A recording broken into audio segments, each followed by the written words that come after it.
Alors pourquoi le cou trahit l'âge? C'est une très bonne question. On voit parfois des patientes qui ont un visage plutôt jeune et puis il y a une dégradation à partir du menton parce qu'il y a une poche graisseuse, un double menton ou parce qu'il y a un relâchement de la peau.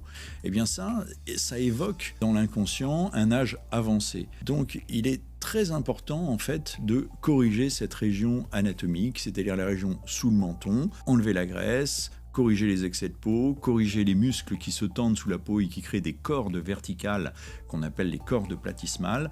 Tout ça, il est très important de les corriger pour donner un aspect plus jeune, plus rafraîchi et donner un résultat sympathique. Alors, le double menton, il peut exister chez la femme jeune, chez l'homme jeune ou chez la personne plus âgée. Et souvent, quand c'est chez la personne jeune, c'est génétique. On retrouve dans la famille un homme, une femme qui avaient la même chose. Et quand la peau est de très bonne qualité, on n'a pas besoin de faire une intervention très lourde. On fait une intervention très légère qui consiste à introduire une toute petite canule stérile fine qui va permettre de fragmenter la graisse et de l'aspirer. Et la peau, en quelques mois, va se réappliquer, se recoller. On va avoir un angle cervico-mentonnier, c'est-à-dire un angle entre le cou horizontal et le cou vertical qui est parfaitement défini et un visage qui est significativement rajeuni, embelli avec une intervention très simple. Donc le double menton, oui, il y a des solutions qui sont simples et efficaces. La solution, chez la personne jeune, traiter un double menton, ce sera plutôt la lipoaspiration, micro-lipoaspiration, où on va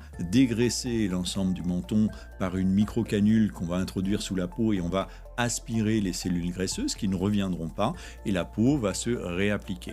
Chez la personne plus âgée qui a un relâchement de peau et un relâchement des muscles qui sont sous la peau, il faudra probablement passer une intervention un petit peu plus importante qui est le lifting cervico-facial ou deep plane lifting qui va permettre d'aller corriger non seulement la poche graisseuse mais aussi les bandes musculaires qui se tendent sous la peau, ce qu'on appelle les bandes platysmales, et repositionner tous les muscles, la graisse et enlever la peau en excès.